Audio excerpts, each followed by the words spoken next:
Welcome to Telltales. I'm Mike Nicoletti. Every week, along with my co-hosts Jason Wallace and Hunt Lawrence, we bring you the cash flow memo. Get it at telltales.us.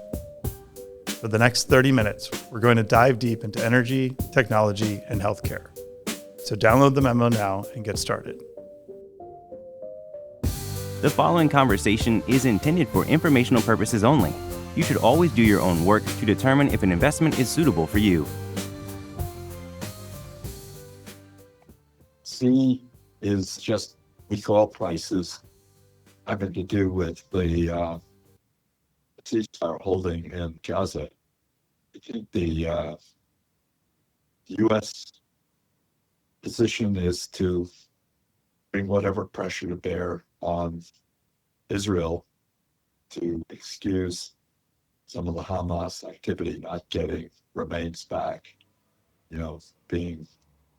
being more active with Hamas fighters and was envisioned by the people who put the ceasefire together. I think that principal characters in the Arab world, MBS, the Crown Prince of Saudi Arabia, Erdogan, the president of Turkey, I think are doing a pretty good job of trying to get Hamas to pretty much live up to the point plan. The extent that holds, it's not good for the price of oil. I think Saudi Arabia, which I have here at 26 at 10.5, I think they're pretty much committing to what in the oil industry is called market share. So we are going to have some period of time in the 50s for Brent WTI. And, those are not sustainable prices. Here the world is using 100 million barrels of oil and other liquids.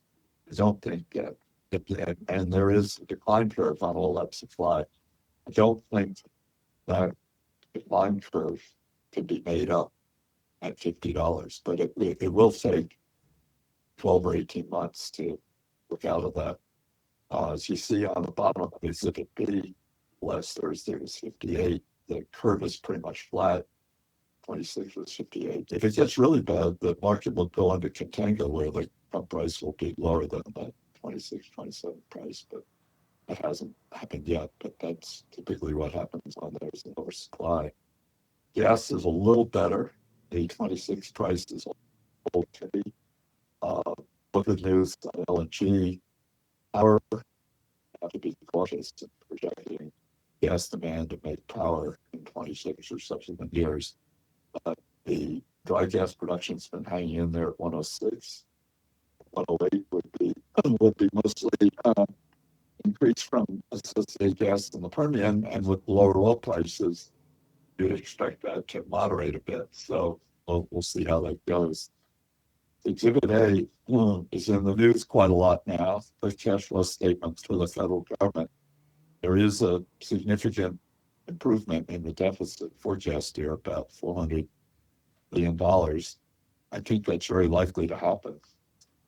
I think the Trump administration is coming up with a plan where they would stay on a continuing resolution through the whole fiscal year.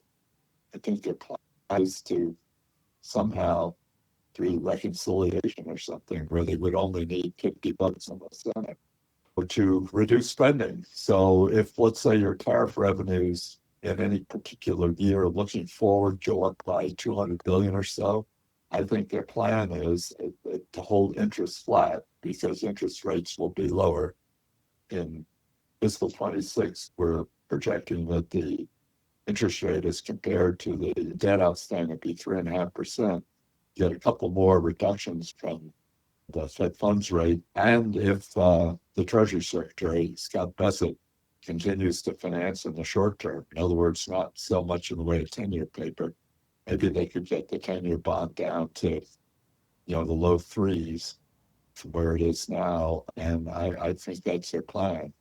Don't really have too much else on A, B, and C. Mike, Jason, anything else? We wait to see if there's going to be a deal done, but I think you're right. I think the Republicans are going to hold out, and so are the Democrats. So I think this goes on for a while. Yeah. Just for the for ourselves and for the people who listen to the podcast, the continuing resolution, my understanding of it, maybe Mike or Jason can improve on this, is you can't spend more than the prior year. And I think they feel that the big, beautiful bill they passed on the reconciliation does give them some room to reduce spending.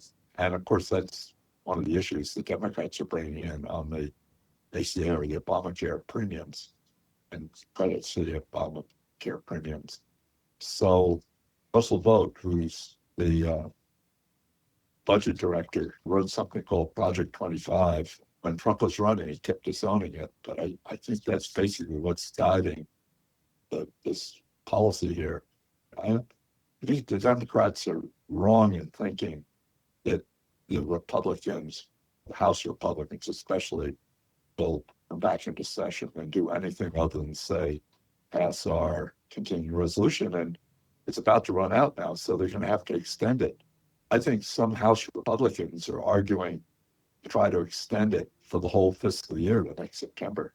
So this is something that we haven't experienced before. I mean, but the military got paid their last pay period, and apparently the Department of Homeland Security people and the FBI are getting paid whatnot, but they'll have to, in order to do that, to extend it for the full fiscal year, they'll have to figure out how to pay government employees.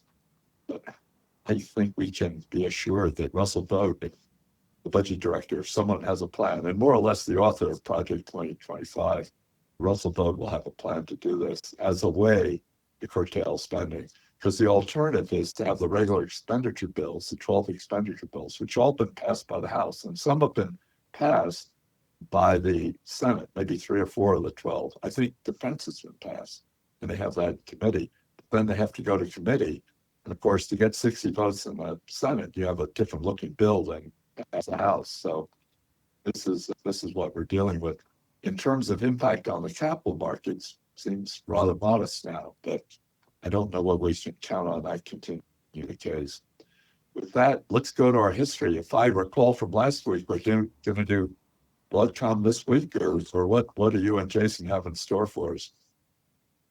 Yeah, let's cover Broadcom. Relevant, obviously, because of the news from OpenAI, but it's sort of one of those companies that you might not know the name, but you probably use their devices multiple times a day, every day.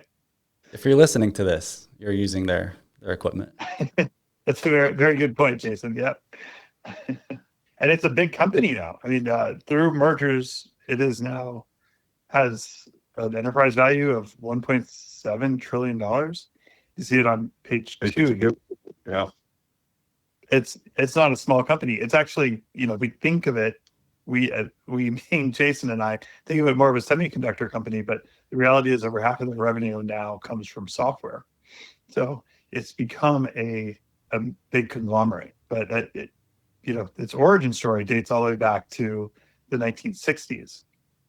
So in 1961, HP launched a small division to build electronic components for printers and test equipment. And as that grew, HP actually spun it out into a separate company in 1999. They called it Jillian Technologies. Agilent, as it spun out in 99, obviously during the dot-com boom. And what they produced was a lot of optical communication equipment. And they had, like, as Mike said, the test equipment. They had a life sciences division for measuring samples and lab equipment, essentially. But the fiber optic networking business became so big, and they were part of that big fiber build out. And we know how that went with the dot-com bust. So I think that's why it ended up, that was the more volatile part of the business that got spun out into private equity. And in 2005, that company got acquired by private equity, by KKR and Silver Lake for $2.7 billion. And they renamed it AVGO, AVGO. And for those of you that follow the stock, you'll notice that Broadcom's ticker doesn't really line up with the name. The ticker is AVGO. So that's the source of that name. The other side of it is the story of Broadcom. And Broadcom was founded in 1991 by a pair of UCLA engineers out here in LA. And their goal was also to make semiconductors to power networking equipment, as it was the early days of the internet in the early 90s. And their niche really became supplying the equipment to power the backbone of the internet traffic, so the higher speed equipment, rather than like your dial-up modems that end users ultimately had.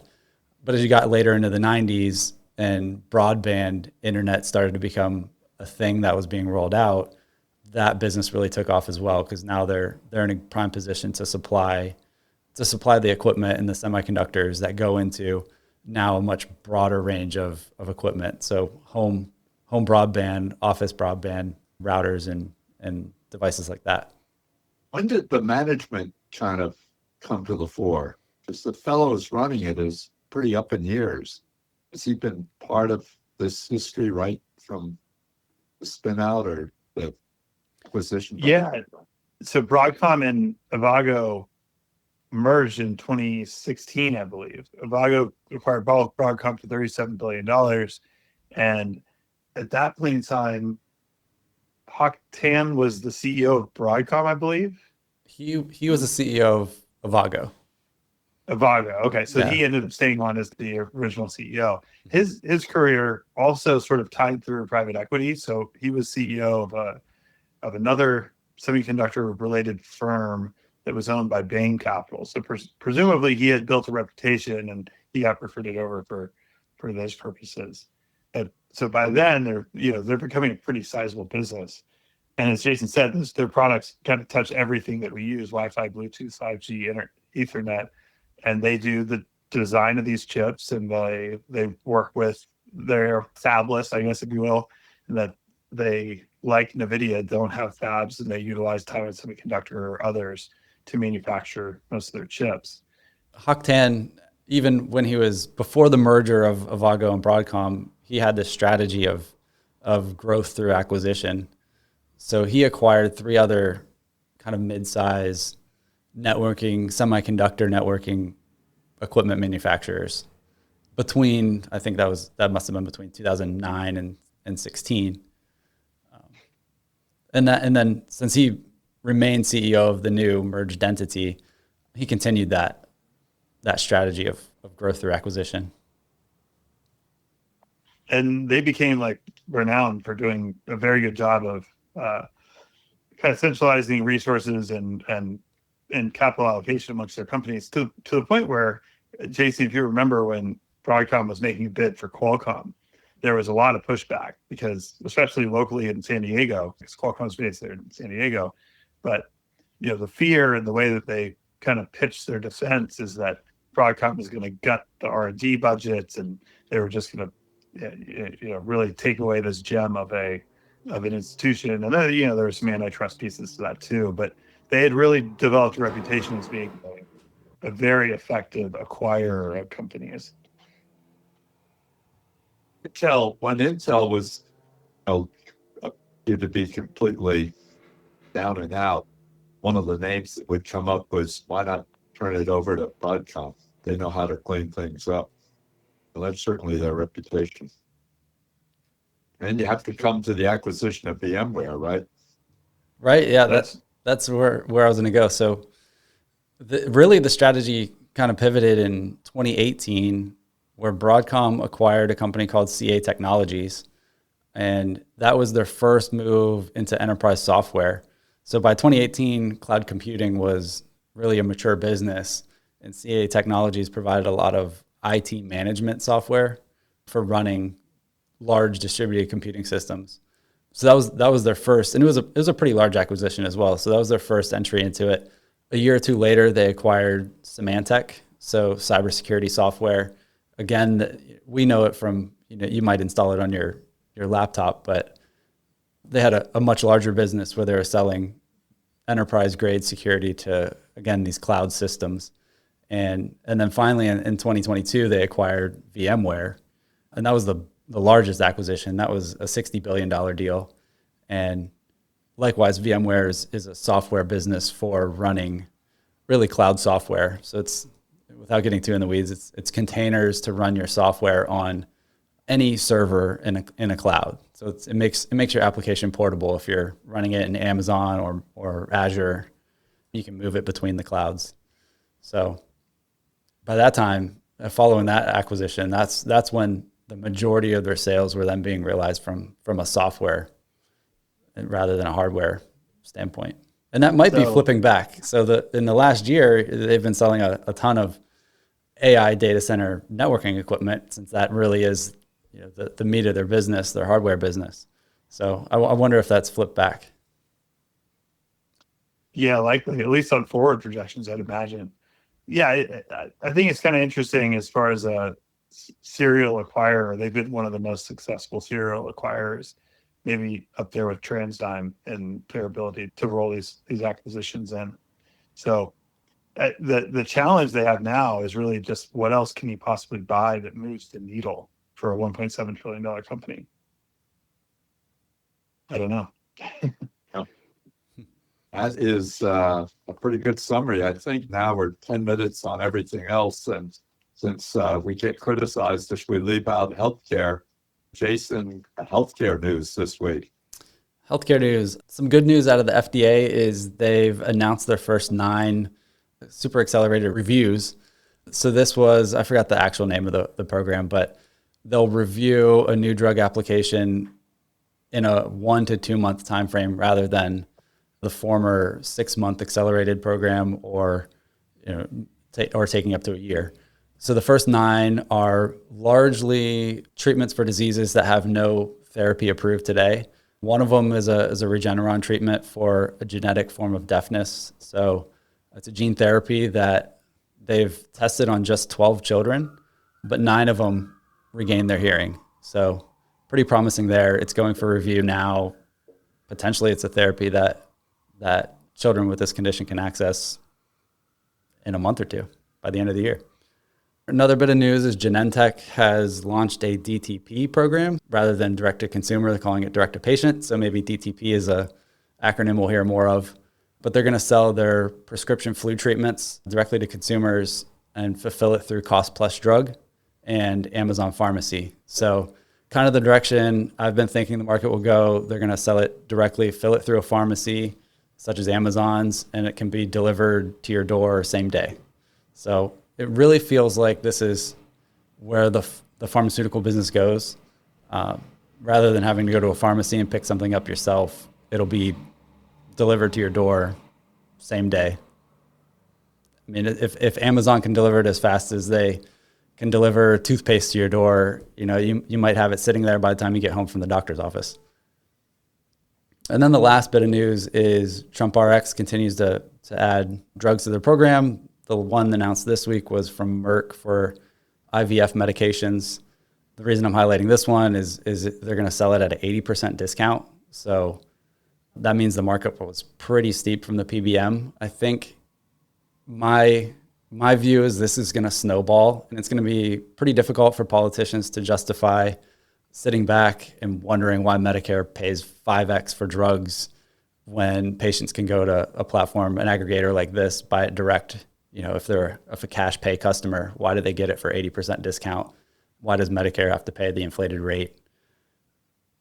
I see this as the way that Medicare is going to go, and then people will start asking, why is my insurer paying that inflated rate to a PBM for my commercial coverage when Medicare pays a much lower rate? So I kind of do see this as a snowballing thing. Maybe it takes a few years, but it's kind of happening quickly right now.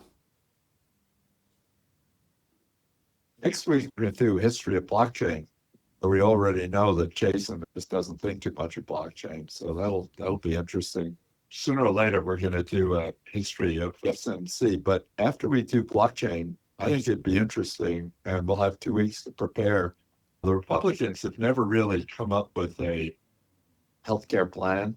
It's always been anti-Obamacare, and try to curtail what drugs cost, and Trump and his the key appointees are doing a good job on pharmaceuticals.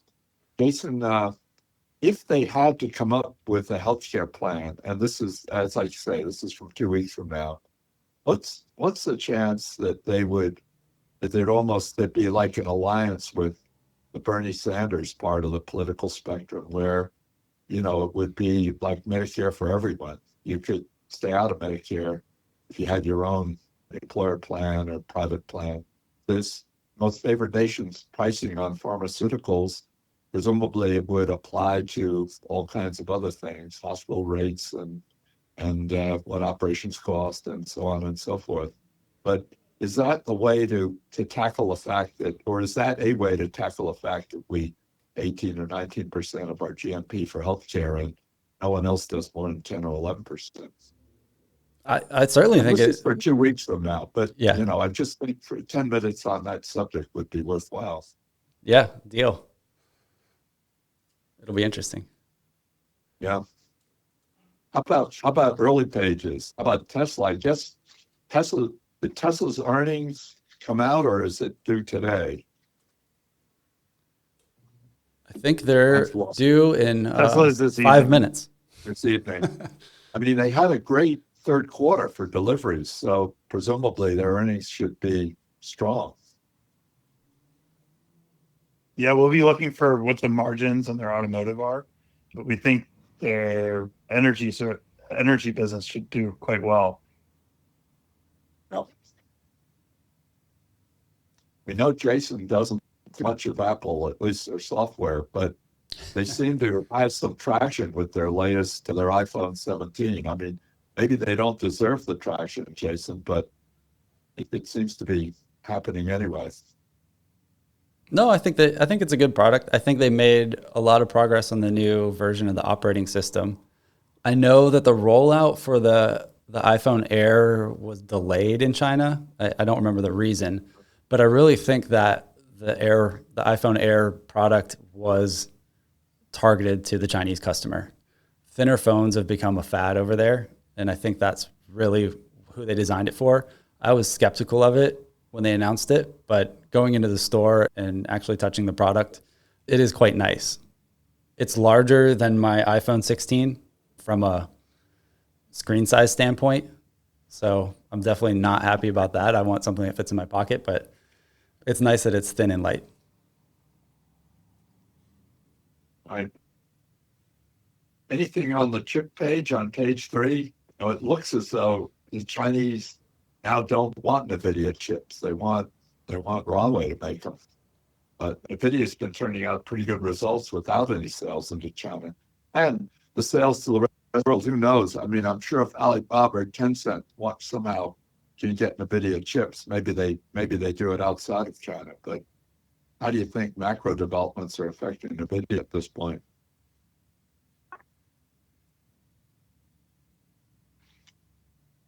Yeah, I'd say as of right now, there's way more demand than there is supply. So China not being able to purchase maybe isn't great for NVIDIA because they could be selling more, but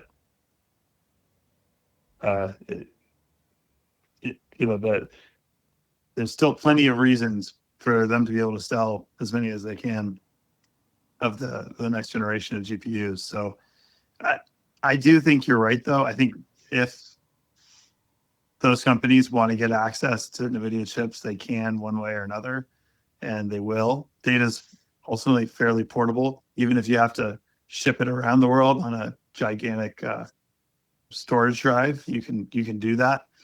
So, these things are very hard to police, and even if we're not selling directly into China, it's going to be hard to prevent their usage. Right. Isn't AMD catching up? I mean, Sam Altman and OpenAI make deals with everyone. They made this deal with AMD. Does it improve their position, or are they still a distant second to NVIDIA on GPUs?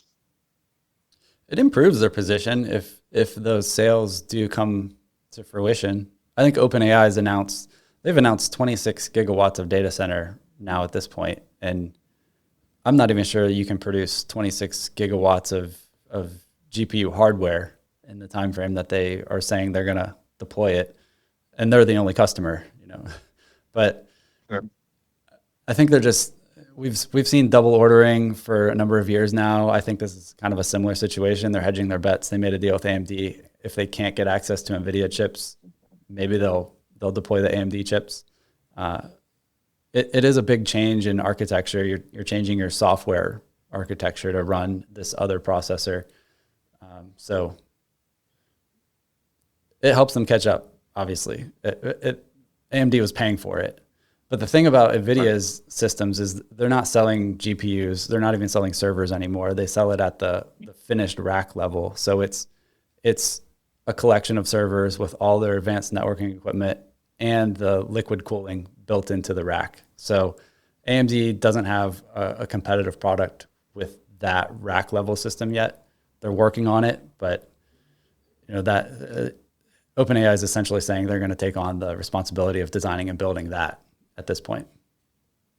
Right. When we get to page 4, Netflix announced their results, and I guess they had some kind of a tax issue or charge off or whatnot, which disappointed people. But they gave up reporting, and now they just do it on cash flow. And as you can see on page 4, I mean, their cash flow is really quite good. I mean, their free cash flow now is $11 billion. And you look at Disney with all the Disney's activities, and it's 14. I think given their momentum, you'd expect that free cash flow to possibly go up by $1 billion or $2 billion, which is pretty impressive performance. Competitive. They don't have sports. You've got the Disney streaming services, the Comcast streaming services, but are they just so far in ahead that these margins, these free cash flow margins, in other words, 11 billion of free cash flow, 3 billion of sales, is it likely that those will be maintained or maybe increase as each year goes by?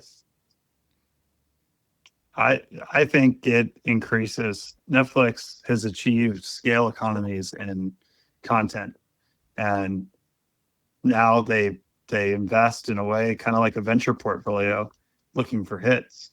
And the latest hit is Jason's gonna laugh at me for this. I'm not. I was gonna bring it up if you didn't. Okay, so the latest hit is K-pop Demon Hunters, which is a kids movie that has been a complete home run to the point where one of my daughters and my wife are dressing up as K-pop Demon Hunters for Halloween, and a good percentage of the families that we know, their kids are dressing up as. So it has become a total sensation, and they've been able to start a band. Basically, the story is about a K-pop band. It's kind of this good versus evil story. It's a nice, clean, kind of simple story.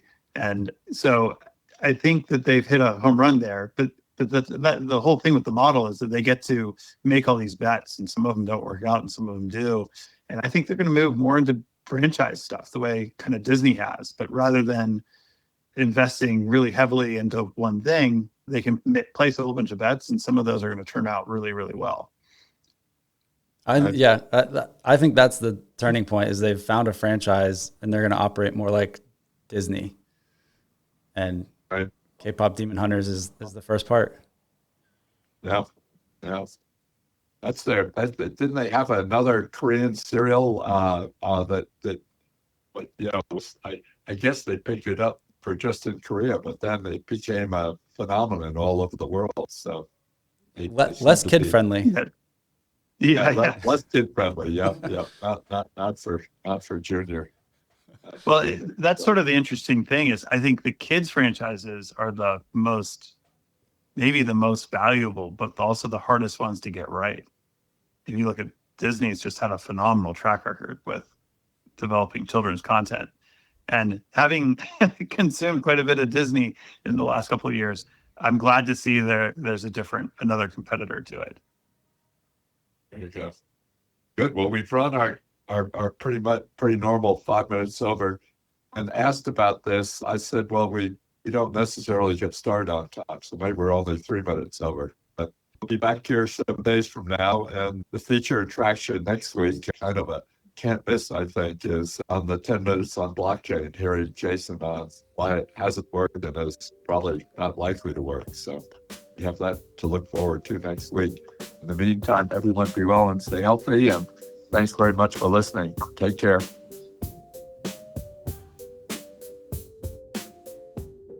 The views expressed on this podcast are the hosts alone and do not constitute an offer to sell or a recommendation to purchase or a solicitation of an offer to buy any security nor a recommendation for any investment product or service.